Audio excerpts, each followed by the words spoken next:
From the studios of the Optimism Institute, welcome to the Blue Sky Podcast.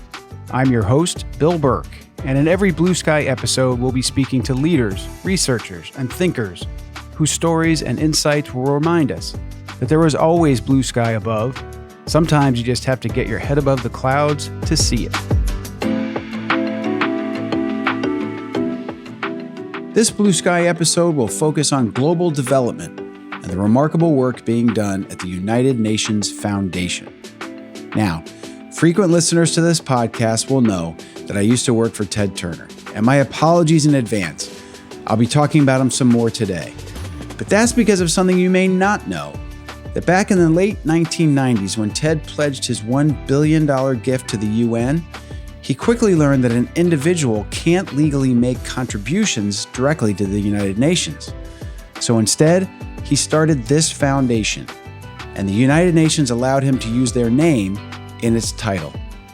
In the 25 years since, the UN Foundation has gone on to do remarkable work around the globe, and you'll learn more about that today in my conversation with UNF's President and CEO, Elizabeth Cousens.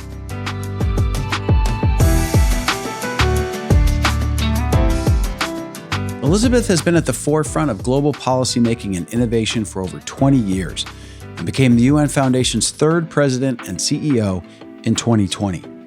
She's a diplomat and thought leader who has played an influential role in UN policy innovations, from peace building to the Sustainable Development Goals. Before joining the foundation, Elizabeth served for several years at the U.S. mission to the UN in New York. She's also worked with UN missions in Nepal and the Middle East, and as an analyst in conflict zones, including Bosnia and Haiti. She was previously Director of Strategy for the HD Center for Humanitarian Dialogue, which promotes and conducts mediation of armed conflict, Vice President of the International Peace Institute, where she led initiatives on global crisis management and UN reform, and Director of the Conflict Prevention and Peace Forum, a research group that provides country and regional expertise to the UN on conflict and crisis situations. Elizabeth has a Doctor of Philosophy degree in International Relations from the University of Oxford, where she was a Rhodes Scholar, as well as a BA in History and an honorary doctorate from the University of Puget Sound. As you can see, Elizabeth has a remarkable background, and I hope you enjoy our conversation as much as I did. Elizabeth Cousens, welcome to the Blue Sky Podcast. It's great to be with you. I wanted to start with your background because in the research I've done, it seems that really from the very beginning of your career, you've been focused on international relations and diplomacy, and I'm curious to know where that interest came from.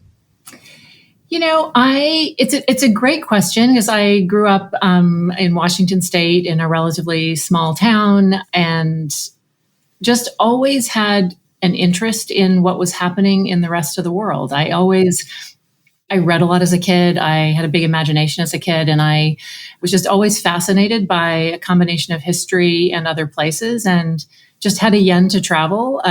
When I started in my career and I got started working, especially in peace processes, that was the kind of context of my work.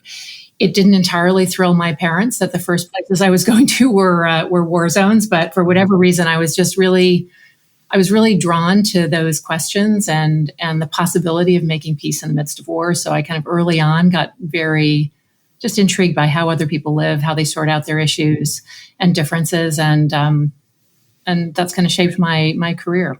Where were those first war zones you went to? So I spent a lot of time in the Balkans, in the former Yugoslavia, a lot of time in Haiti, fair amount of time in Nepal and in the Middle East. Those are some of the main places that I was, lucky enough to have the opportunity to do some work in. And the most recent longer stretch has been in and around the United Nations. And I know in the past you worked for the U.S. mission to the UN. Can you explain to all of us how that works? We know about the UN ambassador for the United States, but what's the U.S. mission to the United Nations, and what kind of a role did you fill there? Yeah, happily. So every country in the world belongs to the United Nations, 193 of them.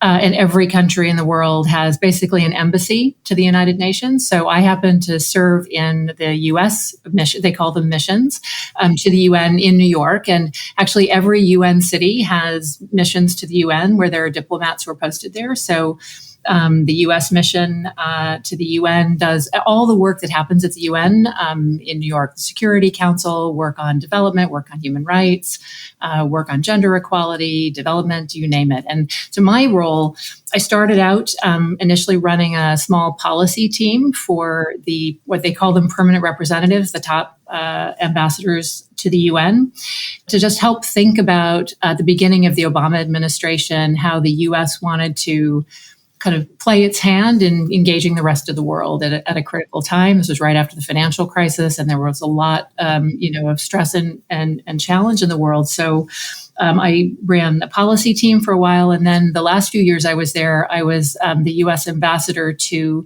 essentially the development and humanitarian human rights parts of the system. There's a body called the Economic and Social Council. I would be shocked if many of your listeners had heard of it, but I was the ambassador to that. I was one of the deputy ambassadors, basically, at the mission. It was an amazing job, and it allowed me to do things like negotiate the Sustainable Development Goals on behalf of the United States and just work with people from countries around the world who are trying to get stuff done and solve problems together. So in terms of getting stuff done and solving problems, I don't have to tell you, a lot of people in America either think the UN is wasteful or it's anachronistic or, for years we weren't paying our dues and that sort of thing. Clearly you're passionate about it, and we'll talk more about the UN Foundation, but why should people feel better about the United Nations? Why do you feel so passionate about it? Why do you think it's important? Yeah, well, I mean, the first thing is kind of to go back to the origin story and think about why the UN was created to begin with. So created in 1945 out of the ashes of a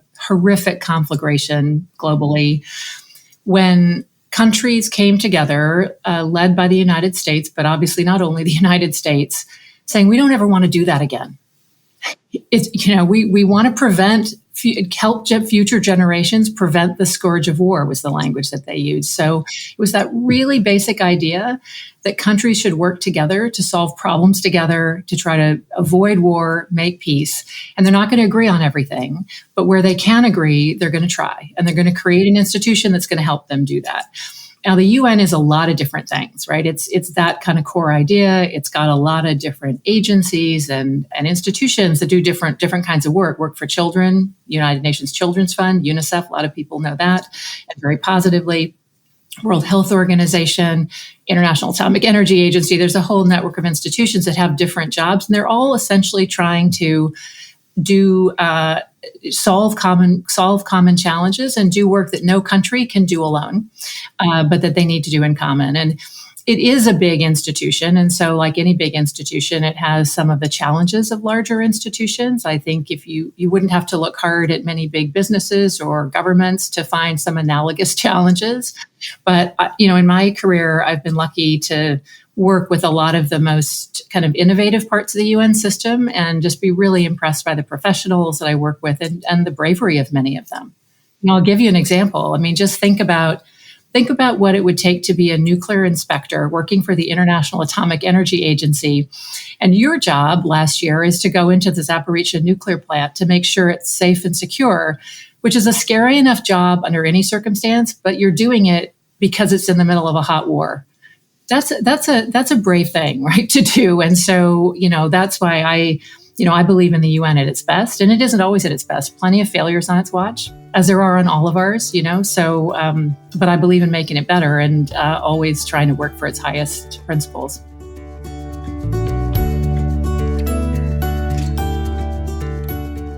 It's interesting to learn of Elizabeth's early years in Washington State and what she describes as the innate curiosity that led her to take an interest in events around the globe from her childhood home. She's seen a lot since then, and firsthand experiences in war-torn places like the Balkans give her a unique appreciation for the important and sometimes dangerous work being done by the UN around the world. And as she describes the roots of the United Nations, it's a helpful reminder that the very formation of this body was an act of bold optimism.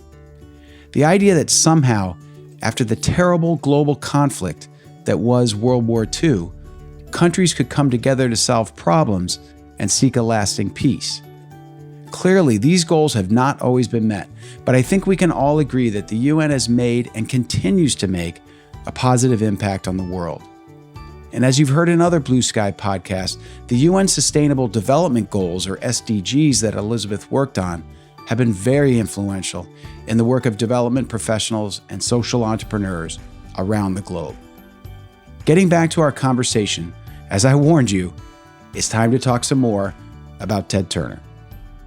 We are both very familiar with a long-term fan of the United Nations, Ted Turner, and I'll tell you two quick stories. I first went to interview at Turner Broadcasting in 1992. I was about to get out of Harvard Business School. I'd never spent time south of the Mason-Dixon line.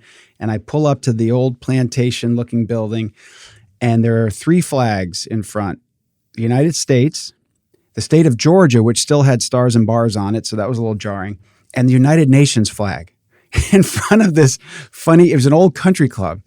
And so I later learned what a passion Ted had for the United Nations. And then fast forward about 5 years, I think it was 1997, and we had an event in New York, and I was a muckety-muck, so I was at Ted's table, and he came breezing in, even more excited than usual.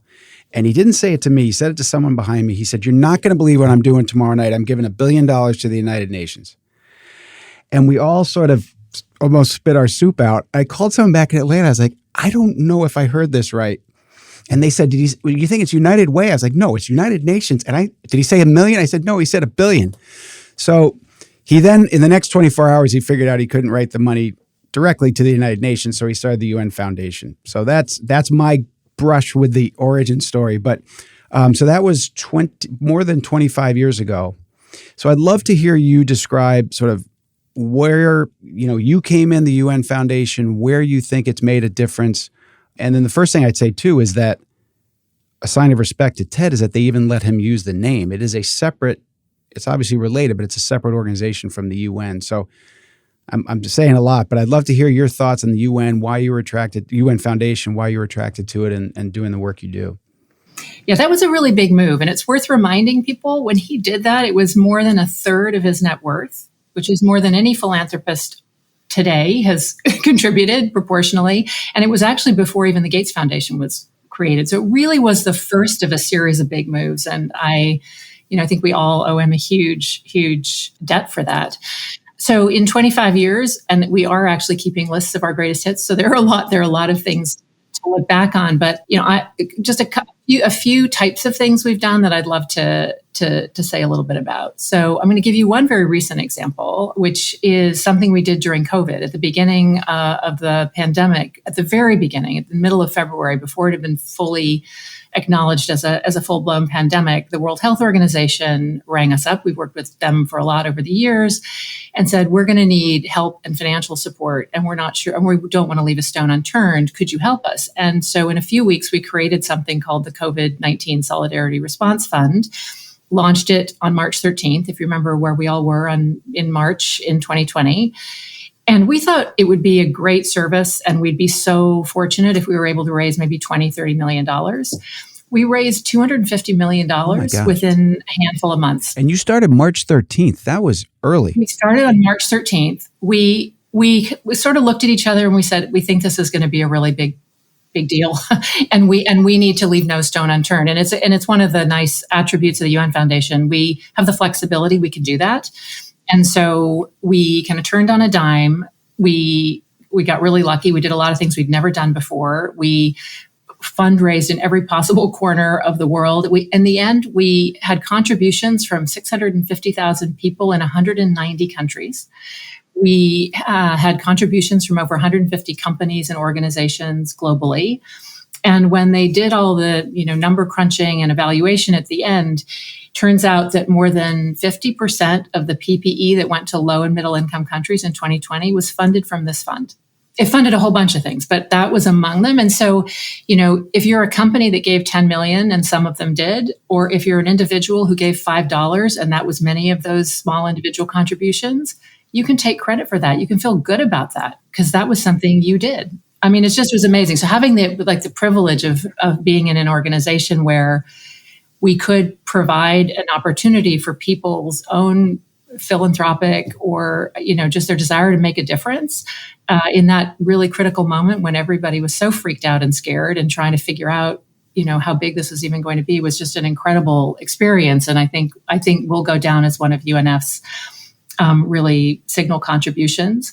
Another example is that we've had a wonderful track record, and this goes back from the very beginning, in being a platform where different coalitions can come together to solve a problem. And so we try to create space for that to happen, for business leaders, civil society leaders, UN leaders to work together on something that needs to be done. And we create a space for that to happen. And we've done that in a whole bunch of areas, whether it's sustainable energy, on climate, on family planning, clean cooking, on adolescent girls' empowerment. So it's been a really wonderful place to watch a lot of ingenuity and invention and collaboration happen. And that's part of our job. We see it to create space for that in ways that also the UN can connect to it. So it's part of the larger way of solving problems that the UN itself is eager to do. I mean, one thing I think is really healthy in the way the UN's evolved over the last 20 plus years is that UN leaders know that they know the UN isn't everything. And they know it needs partners. So they need to work.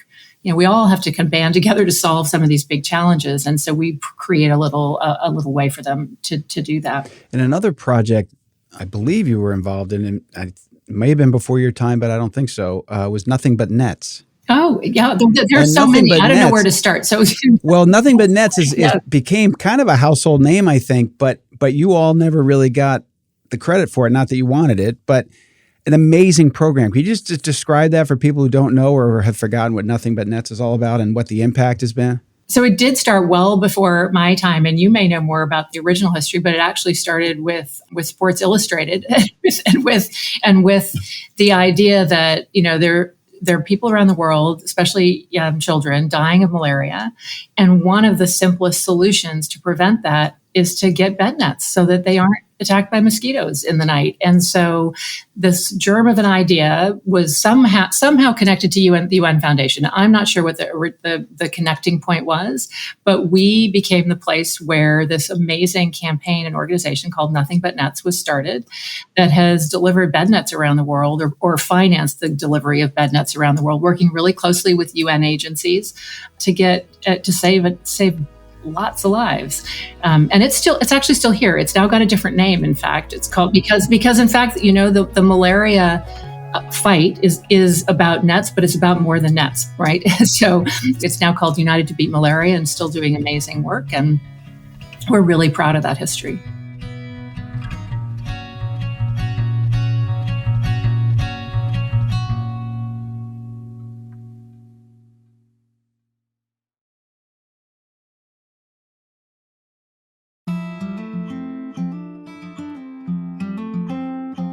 Ted Turner can be described in many colorful ways, but one accurate description would be to say that he's the ultimate optimist.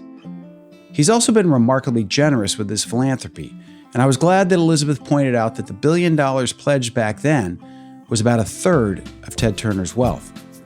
In fact, it was on his flight to New York for the dinner I described, and later, the following day, to be honored by the UN, that Ted got his big idea.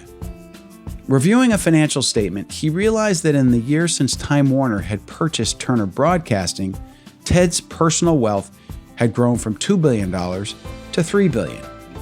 He decided that the extra billion didn't make him feel any different and wanted to make a big splash at the UN event. So he figured he'd announce then and there that he would give that $1 billion away. It really was the gift that kicked off the era of mega donations from people like Bill and Melinda Gates, Warren Buffett, and others. And so, for a lot of us, it's really gratifying to hear how well that money has been put to work on the projects Elizabeth describes as the UNF's greatest hits. It's also interesting to note that, like Ted's company back in the day, this foundation is nimble and able to turn on a dime in response to sudden global challenges like COVID-19. Getting back to our conversation, I wanted Elizabeth to reflect on the efficiency and relatively low cost of much of the development efforts going on around the world.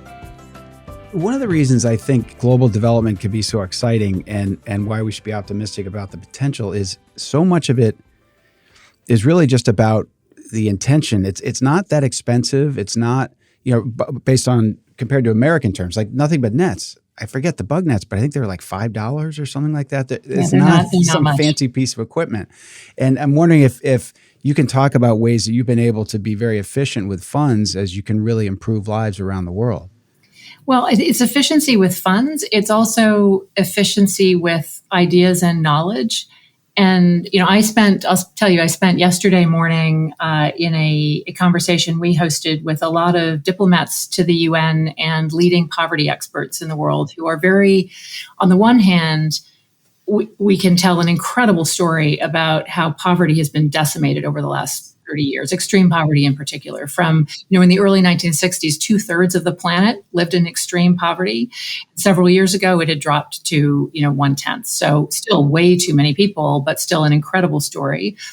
But a lot of that's also been knocked off track in the last several years by COVID and climate and other stresses.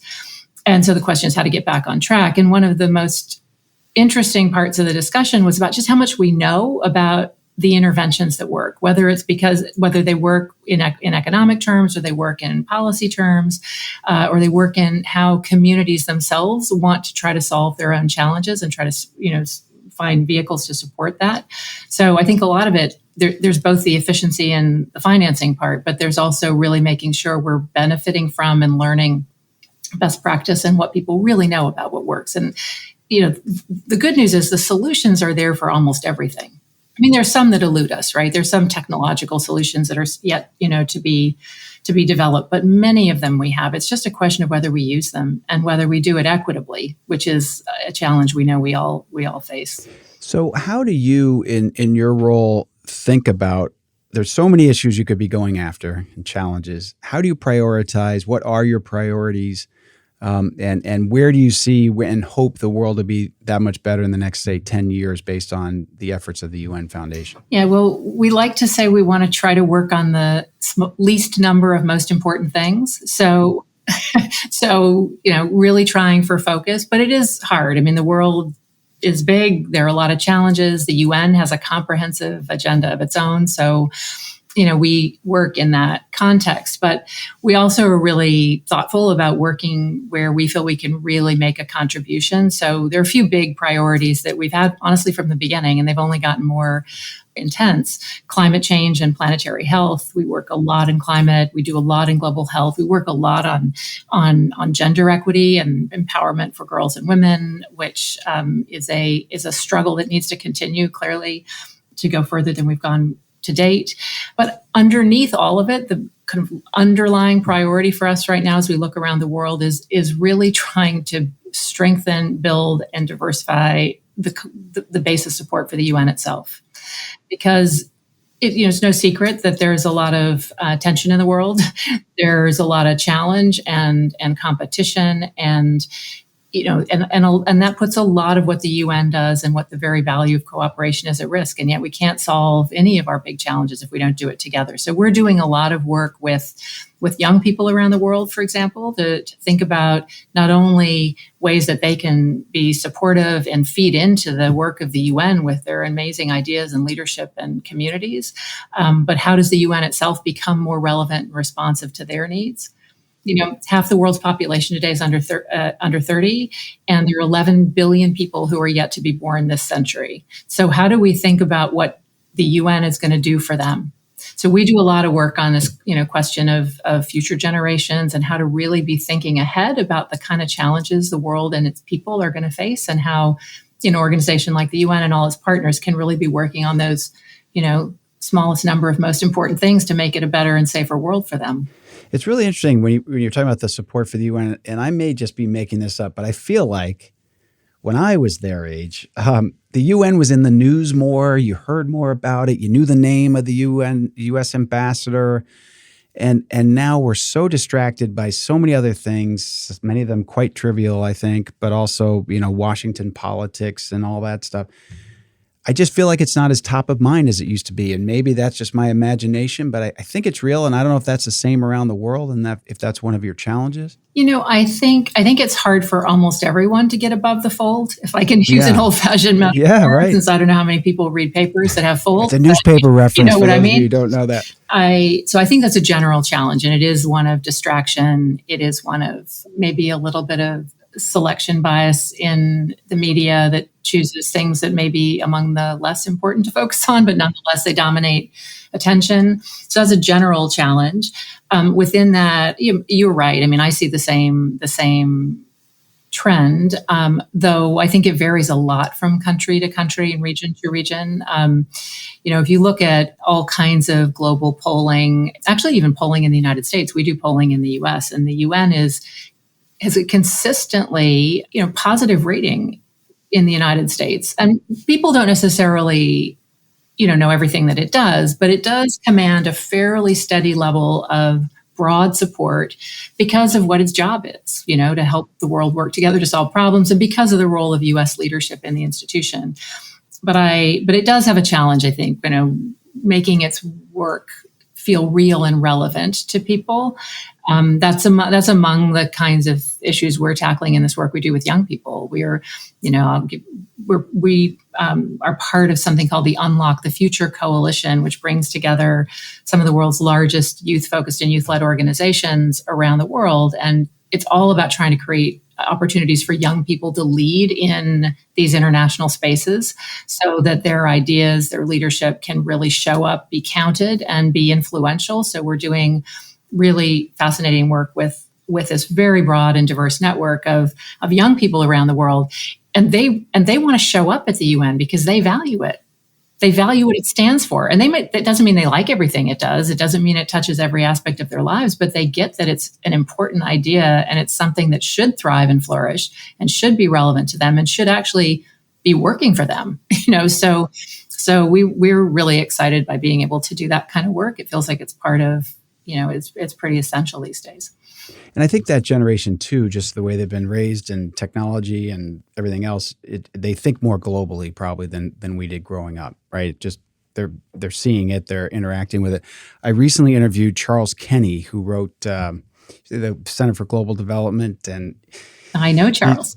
Yeah, brilliant guy, and I have a lovely time with him. And he said something towards the end of our conversation. I actually shared it with a high school group a couple of weeks ago. He said, this generation coming up is the greatest generation in the history of the world. And I'm at that like, hey kid, get off my lawn age, right? So I had to digest this, but he said they're huge in number. They will have the longest life expectancy. They are by far the most tolerant. He said minus their issues around speech and stuff like that. He's like incredibly tolerant, socially. Oh, the technophiles, they understand technology. They will create new ones. He said, when you multiply all those things together, this is going to be the greatest generation in history. They are going to solve climate change. He gave like this pep talk at the end of our interview that was incredible. And so I love hearing you talk about how you want to work with that generation, because the more I thought about it, I was like, you know what, he's right. And I think the biggest challenge is letting them know that. Because so many of them are so depressed about the future, and they worried about having kids because of climate change and the world's going to end in 30 years. And so trying to remind them that there's a lot of things to be optimistic and hopeful about, I think is really important. It sounds like that's part of what you're doing. Yeah. And I will say we're lucky to work with young people who are not part of the doom loop.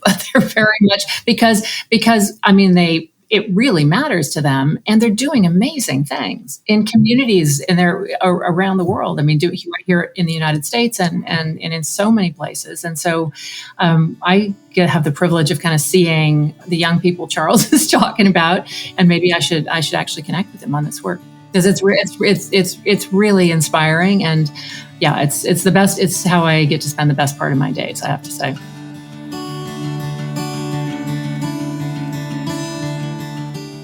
As my guest points out here, there are reasons to be optimistic about global development efforts and the progress being made on important challenges like global poverty. And as Elizabeth says, we know the solutions to so many problems. We just need to work together to implement them. And I love the Unlock the Future Coalition.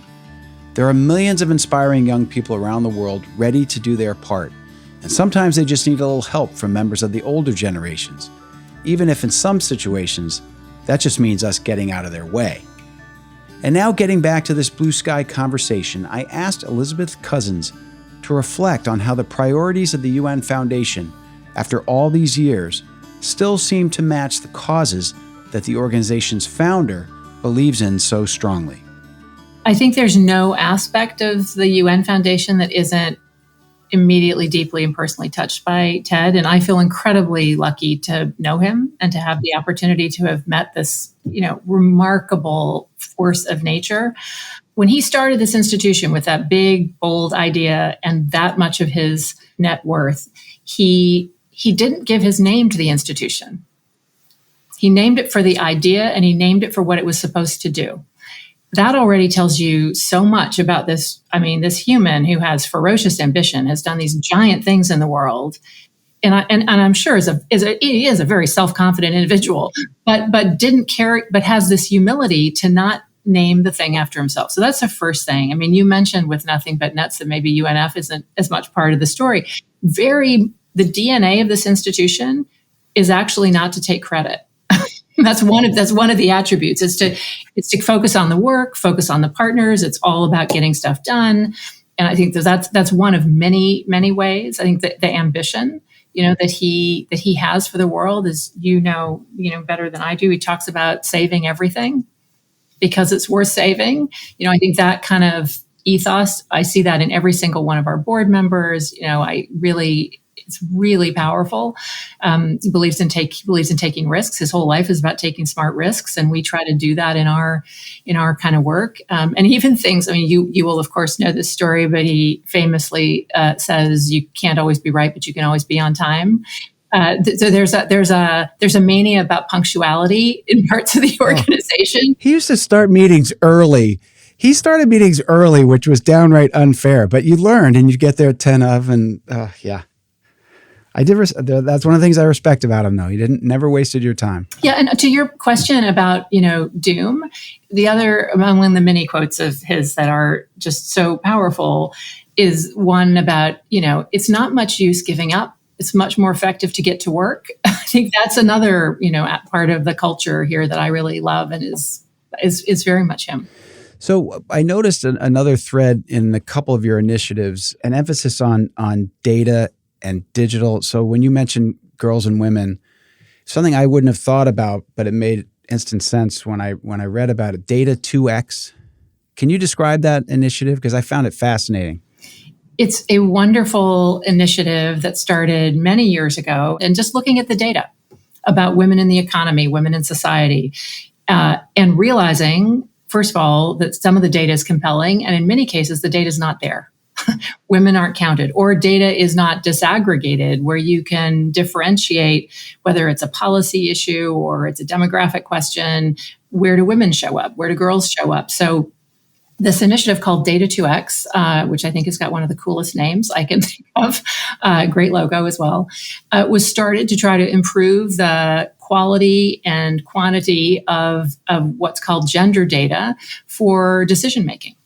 And it relates to everything from, women being able to, access credit and get bank accounts to, girls in censuses to understanding health outcomes that can be broken down according to gender so it's a really rich initiative that is a kind of essential underpinning. If people aren't showing up in the data, especially today, so back then it was maybe even less, obvious perhaps, but especially today, if you aren't kind of showing up in the data around decisions that get made in a way that is respectful and relevant to you, you are not counted enough, and your rights are not likely to be as fully respected either. So, well, this just occurred to me, and I may be totally off base. But it seems to me as we create artificial intelligence, a lot of it is based on current data, right? So if you start with a lack of data or bad data, it only gets accentuated with AI. Am I making that up, or is that? No, not at all. That would be the case, right? There's something called algorithmic bias. That's another one. That's what I meant to say, algorithmic bias. So, no, absolutely. Because if you take where you've been as the baseline for where you're going, and if where you've been has any injustice or inequity baked into it, well, that's not good enough. So you're absolutely right. And I know it's a big issue in healthcare. It always has been that women have been underreported, underdiagnosed, and then another was the Digital Impact Alliance. Can you talk about that? Yeah, we have three different initiatives that are housed at the UN Foundation that all work on different aspects of data and digital. The Digital Impact Alliance was created several years ago to try to drive more coordinated investments in the digital transformation of countries around the world. So it grew out of a bunch of work that the foundation had been part of related to digital health solutions. And a number of the philanthropies who were involved in funding that work and also partners who were part of that work felt like it was kind of fragmented and people weren't connected enough. So the Digital Impact Alliance was created to try to create unity of effort and get more learning about what kind of solutions made sense and more concentrated investments. And they could be more transformative in digital transformation in a lot of different ways beyond health. We also have an initiative called the Global Partnership for Sustainable Development Data that works.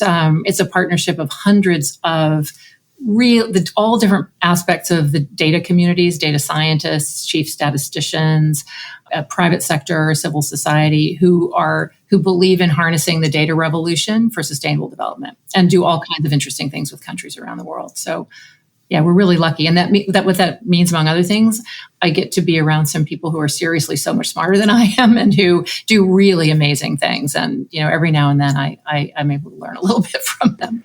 Ted was also someone who made huge changes in the world through his businesses, whether it was environmental programming or creating CNN, frankly, and having news journalists all over the world. I'm wondering how the UN Foundation continues today to work with people in the business community to advance their goals. Yeah. So, one of our earliest commitments is to work with other partners and to bring new partners into the work of the UN and its causes. And business leaders and businesses are top of that list. So there are very few parts of our work that don't in some ways engage the business sector because they're an essential part of a solution. So I can give you so many examples, but we do a lot of work on sexual and reproductive health and rights, women's reproductive health. And one of the initiatives we run is something called the Resilience Fund for girls and women in global supply chains. And that's a partnership between philanthropies and a number of companies who really wanted to put not only dollars, but also their real commitment as companies to improve the health and well-being of women in their industry. So that's just one example. We run a network of companies, or we support a network of companies called 5 for 5, which is companies who are there's something called the Sustainable Development Goals. I should have talked about that at the beginning. One of the goals is all about empowerment and equity for girls and women. It's the 5th goal. And so there's a network of companies who are committed to advancing equality for girls and women, not girls necessarily, but women in their workforces and in their supply chains. And they have created this coalition called 5 for 5 that works together. There are dozens of companies involved in this. The UN itself does a lot of work with private sector, in all kinds of ways, in-kind support from technology companies, advocacy support from really diverse companies around the world. When the UN was having to deal with the aftershocks of the war in Ukraine around the world, which largely manifest themselves around food price hikes and shortage and disruptions in food and fertilizer supply. Who was one of their main partners, the International Chamber of Commerce and their network of businesses around the world that were, part of helping solve that. So, I don't think there's any issue on the global scene that doesn't require some kind of involvement from companies. And it's going to vary depending on the issue, but it's an exciting part of, I think, the new face of what cooperation looks like now and even more into the future.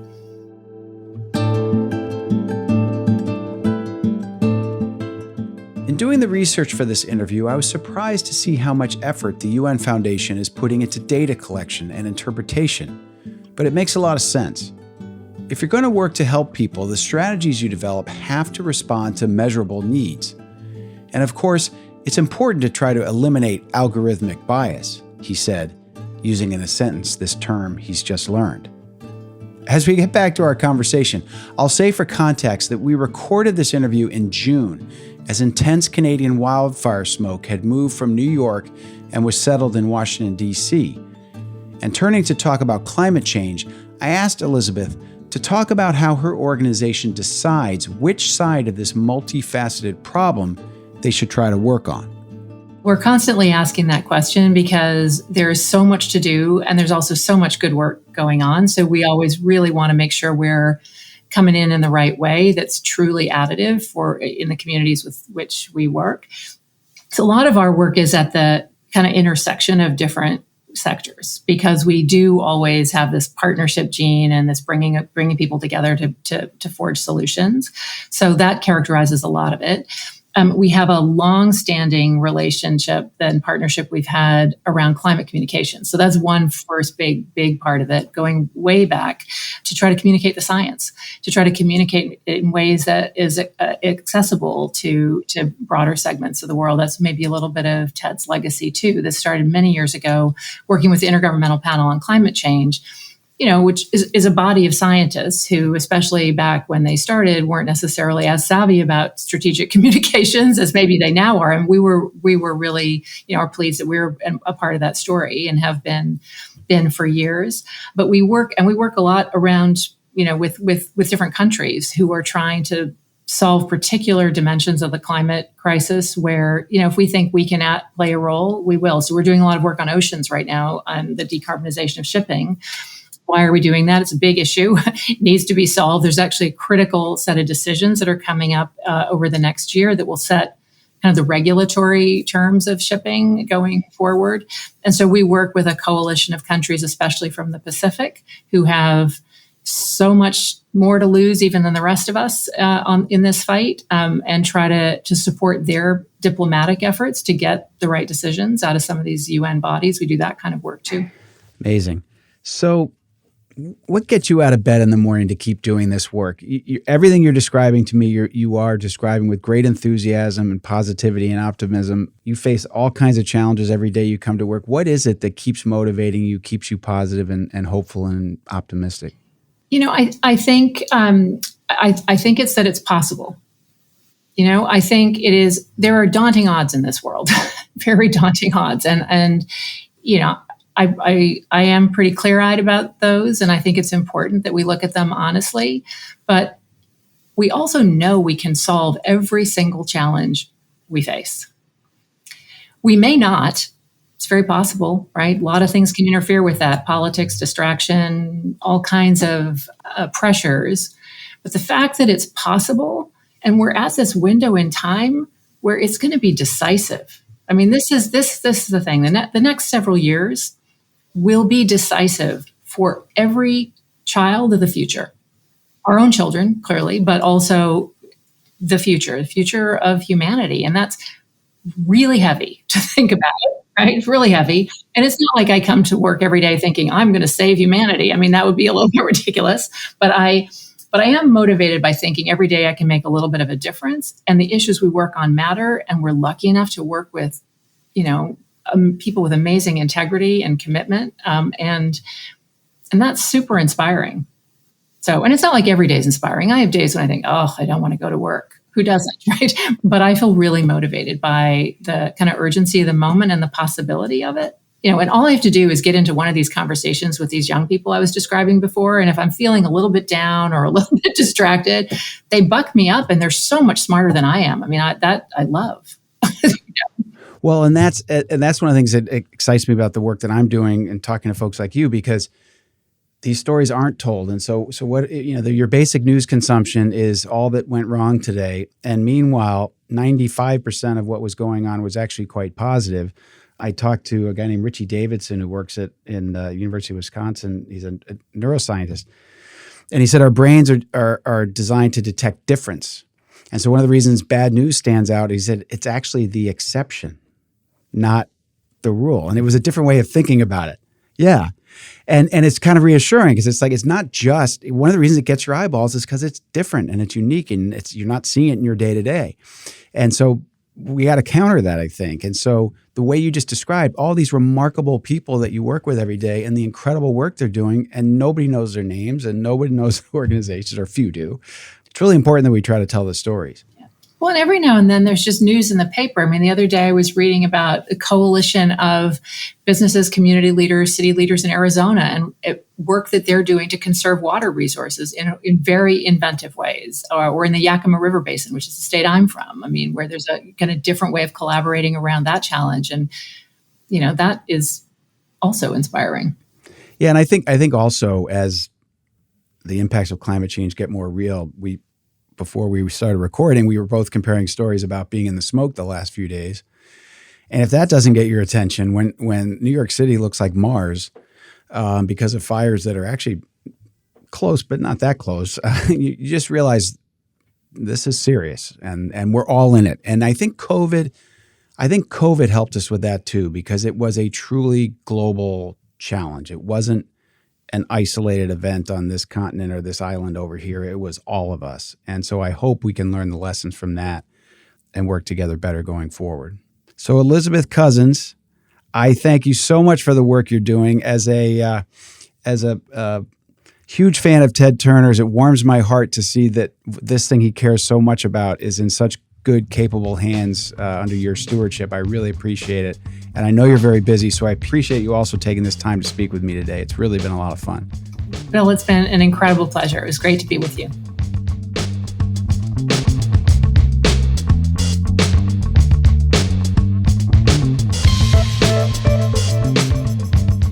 The UNF's choice to work to clearly communicate climate science is a wise one, as there's so much for the average non-scientific person like myself to take in that it can be challenging. And I was surprised to hear her mention decarbonizing shipping, as it's not something you hear a lot about, but once you do, you realize it's a big opportunity. And with all these things, Elizabeth expresses an optimism that's tempered by a sense of urgency. It's possible, she says, but then later adds, the next few years will be decisive. All wise words from a great leader of an important organization.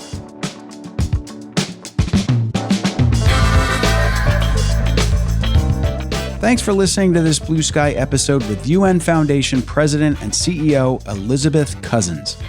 If you have feedback to offer, please leave us a review or reach out via the Optimism Institute website or our social media pages. And please consider subscribing to Blue Sky to be sure you don't miss any future episodes. Until next time, I'm the founder of the Optimism Institute and host of Blue Sky, Bill Burke, and I thank you for listening.